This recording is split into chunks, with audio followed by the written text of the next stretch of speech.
The 19 Club by A.J. Allen. I belong to a dining club. As a matter of fact, I'm the secretary. But apart from that, there's nothing much to distinguish it from lots of other clubs of a similar kind. It's called the 19 Club. You may think that sounds rather mysterious, but it isn't in the least, really. There are 19 members, and it was started in 1919. So I don't honestly see how it could have been called anything else. We are just a lot of people who had a certain job to do during the war. And when it was over, we thought it would be rather fun for us all to meet and have dinner together every now and then. So we do, twice a year, on June the 1st and December the 1st. When it falls on a Sunday, we make it the Monday. This arrangement saves the secretary a lot of work, as there aren't any notices to send out. In fact, being a secretary is no trouble at all. We always stick to the same restaurant, and I go in 2 or 3 days before and order the dinner. When it's over, just before we leave, I go round and collect 30 bob or so from everyone and hand it straight over to the head waiter. He gives me a receipt, which I generally lose, and there you are. Nothing could possibly be simpler from my point of view, or, you'd think, from anyone else's. But it was this very simplicity which nearly landed us in a mess on June the 1st this year. If you'll examine our somewhat casual procedure for a moment, you'll see that it leaves the management of the restaurant, and of course the waiters, quite in the dark as to who any of us are. Not that we care, for all they know is that we are the 19 Club, and they write it up on a card down in the hall.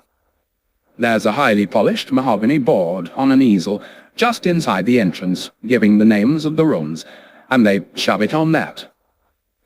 Well, by some mischance, a prowling journalist in search of prey wandered into the hall during our last December meeting, and he happened to see this card. He asked who we were, and the people down below couldn't tell him, because they didn't know. They said they had no information about us of any kind. This appears to have piqued his curiosity, and he promptly sent up his card, addressed to the secretary, asking for an immediate interview. A waiter brought it to me during quite an amusing speech that was going on, and I thought it was rather cheek. I just said no, or words to that effect, and would Mr. Heacham please go away. Heacham was the name on the card. I mean, the freedom of the press is all very well in its way, but if a few friends can't dine together quietly without reporters butting in, well, it's a bit too thick. However, Mr. Heacham did not go away.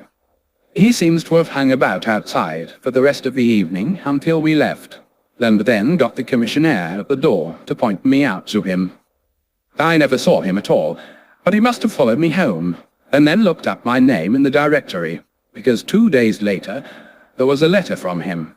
He wrote from some office in the Strand. He described himself as a freelance journalist, and said that he'd been commissioned by the editor of a well-known London daily to write a series of articles on dining clubs. Mind you, I never believe this story, because I think it's so much more likely that they write the articles first and hawk them round to the editors afterwards. But I may be wrong. He went on to ask for the names of all our members, together with any biographical details likely to interest the public, and so on. I believe he added that it would be a fine advertisement for us. At any rate, I called loudly for my stylographic pen and wrote him a letter, to which he made no reply, and there it was. But it only goes to show that some people don't like you to mind your own business. By the by, I made a statement a minute or two ago, which I'm afraid wasn't strictly accurate. I said that when this man's card was brought to me at the dinner, there was a speech going on. Well, actually, we don't have speeches in the generally accepted sense of the term. What merely happens is this.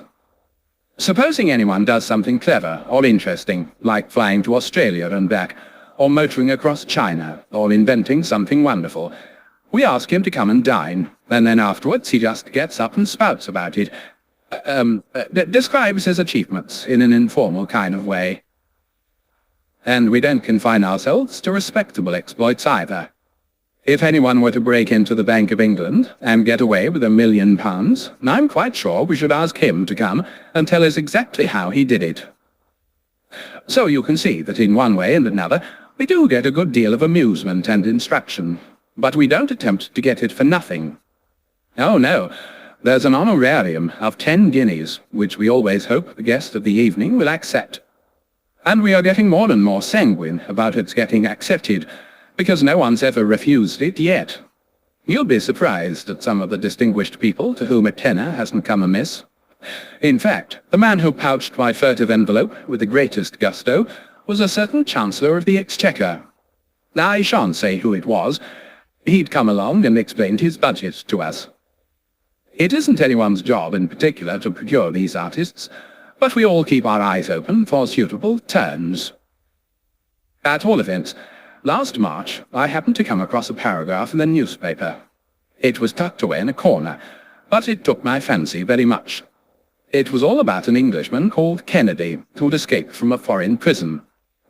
There's apparently a small island off the coast of Java, which the Dutch use as a convict settlement, and Kennedy was there, serving a sentence of 10 years.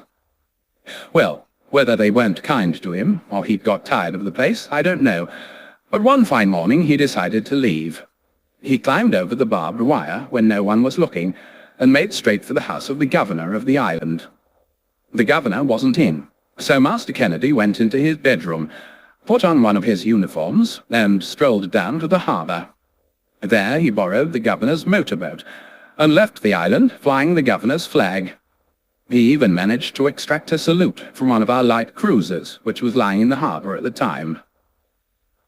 After that, all trace of him was lost.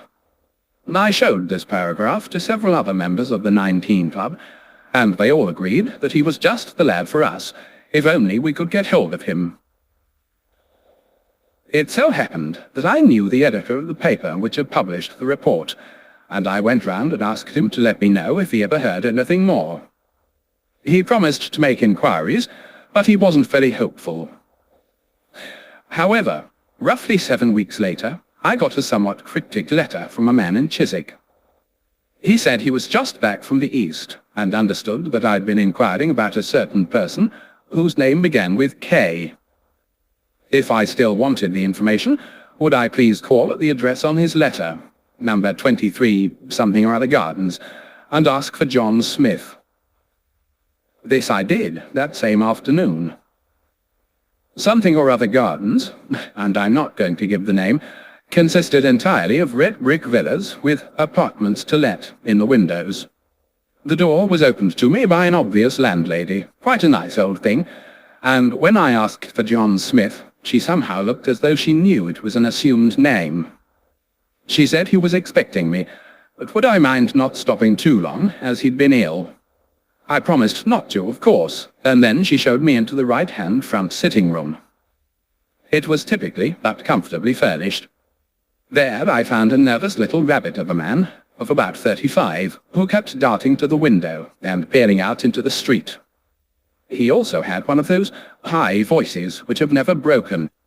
It was so pronounced that it was quite difficult to get used to. We discussed the weather until the landlady got tired of listening at the door, and he admitted what I'd already guessed, and you too probably, that he wasn't John Smith at all, but John Kennedy, the escaped convict himself. He apologized for receiving me in such a hole-and-corner way, but he was terrified of the police finding him and handing him over to the Dutch. I said they'd get no help from me, and we finally got down to the business of the 19 Club dinner. He was a bit chary at first, of coming out into the open so much, but he eventually thought he'd risk it, and he brightened up quite a lot at the idea of a tenner. The only trouble was that he was what they call a bit pushed for this stuff, and he only had the clothes he stood up in. Could anything be done in the way of an advance? He was quite frank about his affairs. He'd had a bad go of flu soon after landing, which had left him with a flabby heart muscle and prevented him from looking for a job. He was in debt to his landlady, and altogether things weren't too rosy. Anyway, I was able to let him have enough to square his landlady and get some clothes. And I also told him I'd get the club to spring a bit more in the way of fee. I was most careful not to refer to his prison experiences, because he didn't seem up to it. So I gave him the time and place of the dinner, and came away. My only regret was that his voice was so singularly unsuitable for the recital of daring deeds. It would be as well, perhaps, to explain that to get to the room we dine in at the restaurant, you have to go through a sort of anteroom. And it is our custom to assemble, first of all, for sherry and cocktails in this smaller room. Well, on June the 1st, we were all waiting in this room when John Smith walked in. We'd arranged to go on calling him that in his own interest. He looked a good deal better in health than when I'd seen him last, but he'd evidently been fortifying himself against the ordeal of delivering his discourse. Not that he was at all screwed, but he had undoubtedly had one or two. It was a good thing he was a bit late, and that there was only time for him to have one glass of sherry before we went in. I also took the precaution of sitting next to him, and seeing that he didn't overdo it. It seemed mean, but it was no use him getting tight too soon. Anyway, dinner went off all right, and soon after the king, when the waiters had all cleared out, our chairman invited him to tell us about his experiences out east. He also gave an assurance on behalf of the club that nothing he said would go any further. Whereupon John Smith Kennedy got up and proceeded to tell his story. And a very astonishing story it was. He led off by saying that the crime of which he'd been convicted had been a burglary in Brussels, of all places. No one said anything, but most of us thought it rather peculiar for a man to be sent to a Dutch penal settlement for an offence, however heinous, against the laws of Belgium. He made other equally glaring mistakes too, and it soon became perfectly clear that the whole story was a pack of lies from beginning to end, and that he'd never been nearer Java than Southend. Things got so ridiculous that it was finally put to him that he was romancing, and he admitted it, without any beating about the bush. He said he wasn't the man Kennedy at all, that he'd never been in prison, and that the whole thing was a hoax. We said, ha ha, very funny, and all that, but if you aren't Kennedy, who are you? And then he sprang his great surprise. You remember that man Heacham, the journalist who'd sent up his card and tried to find out about the club? Well, he was Heacham, getting a bit of his own back. I didn't see at first how he'd got hold of the Kennedy story in connection with us, but he explained with fiendish glee that he occasionally did work for my editor man, and he'd actually been sent for and given the job of making inquiries about it. The editor must have mentioned my name and told him why I wanted the information. Needless to say, he hadn't traced Kennedy, but he'd used the circumstances to score off me and the club, and there was no denying that he'd done it jolly well. We shouldn't have cared two hoots if he hadn't been so beastly offensive. He strutted up and down and jeered at us, and that wasn't the worst. He was going straight along to the Daily Whatnot, and the whole story would be in the paper next morning, complete with such of our names as he knew. He got so truculent that if he hadn't been our guest, I'm quite sure someone would have slapped him on the beak. We told him that we didn't wish the story to appear in the paper, and should take steps to prevent it. Whereupon he completely lost his hair, and got awfully excited. He said, I'm still in the doctor's hands for my heart. If you offer me any violence, it'll be the worse for you. It was pointed out to him that no one had the slightest intention of using any violence, and I can't make it too clear that nothing which any of us said or did could have been taken as in the least threatening. We did, however, say that before we left, we should like a few minutes to discuss the situation in private, and would he mind going into the anteroom? He did, and one of us went with him to keep him company. Well, the rest of us hadn't been talking for more than a minute, when a man who'd gone in with Heacham appeared at the door, and said, I wish you fellows would come and have a look at this bird. He doesn't seem very well. So we all crowded in, and, my word, he didn't look at all well. He'd fallen forward in a chair, apparently in a faint or fit or something. One of our members was a doctor, and he examined him for a moment, and then he said, "I'm sorry, good people, but this is a bad show. The man's dead." And he went on to explain how a heavy dinner and overexcitement had caused acute dilation of the heart when it was a bit groggy, and it had snuffed out. Extremely simple, no doubt, from the medical point of view, but devilish awkward from ours. We were very sorry, of course, but at the same time we couldn't help feeling a little annoyed with this person for coming to the dinner under false pretenses and then going and dying on us as well.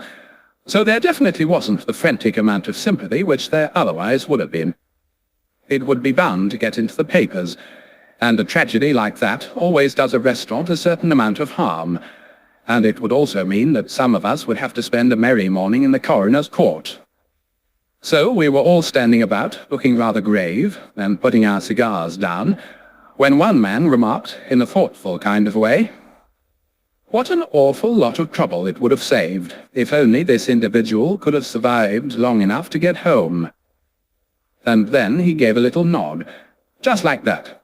And, as everyone knows, a nod is sometimes as good as a wink, especially when it comes from anyone as high up in the service as he was. And his meaning was so utterly scandalous that I'm sure all of you will have grasped it. I asked him. I said, "Is it too late, sir, for you to get a game of bridge somewhere?" And he thought. No, it wasn't too late. He caught the eye of 2 or 3 more of similar rank to himself, and they all sauntered out. When they'd gone, we put our heads together and settled our course of action. We posted a man on the door to keep out stray waiters, and went and fetched all the hats and coats, including the unfortunate Heacham's. While we were putting his on, the man with the largest car was told to go and get it, and send his chauffeur home. As soon as word came through that it was at the door, we got a move on. A sort of advance guard of 5 went on ahead to make a demonstration. They were to send all available commissionaires for cars and taxis, and generally clear the entrance of hotel staff. The main body, so to speak, followed a little way behind. This main body consisted of another man and me supporting Heacham, with the rest of the 19 Club in close formation all round us. We went down the stairs without the slightest check, all laughing and talking, though not feeling a bit like it. But when we got into the hall, we were confronted by a most appalling snag. They'd gone and rigged up the revolving doors. They'd been folded back out of the way before dinner, but I suppose it must have turned cooler during the evening. Anyway, there the brutes were, revolving away like anything, and we wondered how on earth we were going to manage. Perhaps some of you've tried going through those doors 2 at once. It's a bit of a squash at the best of times, when you're both of you alive.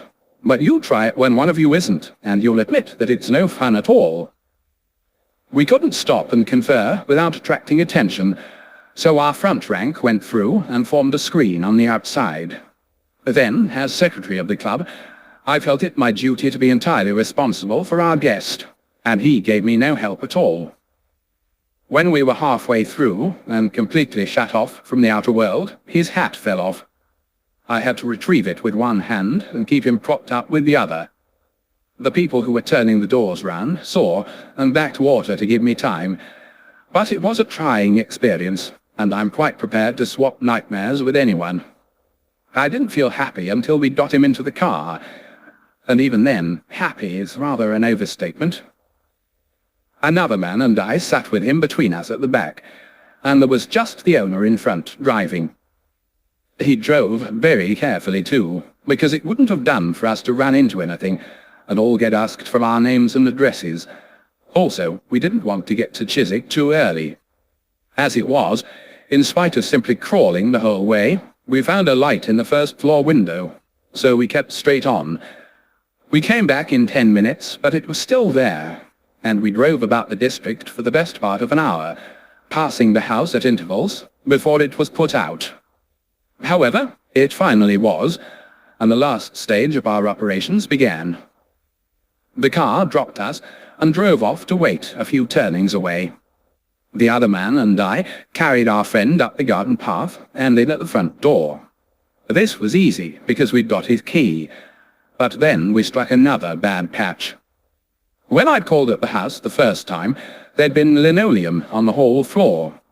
But this had evidently been taken up, leaving nothing but bare tiles. There wasn't even a mat, and when we stepped onto those tiles, straight off a gravel path, you can imagine the row we made. Slate pencils weren't in it, and it woke the landlady. She came to the top of the stairs and called down, "Is that Mr. Heacham?" And I said, "Yes," in a very high voice. After all, it was. Then she said, "Your cocoa's on the kitchen stove." And I said, "Thanks very much. Good night." And she mercifully went back to bed. We then breathed again and got Heacham into his room and switched on the light. We took off his hat and coat and arranged him as naturally as we could in an armchair. I went along to the kitchen and fetched his cocoa and cup and saucer and poured some out for him. If we'd been his murderers, and we almost felt like it, we couldn't have taken more pains. But I should like to put it on record that from first to last he was treated with all due respect. We didn't forget to leave the light burning, and his own fingerprints were on the cup and saucer. We got away without a sound, picked up the car as arranged, and reached home without incident. There wasn't an inquest, or if there was, it didn't get into any paper, and everything must have passed off quite smoothly. But we had an anxious few days, all the same. We were anxious because I'd made one foolish mistake, as criminals often do. On the face of it, it was trifling, but even so, it ought to have rotted up the whole of our good work. I'd come away with Heacham's latchkey in my overcoat pocket.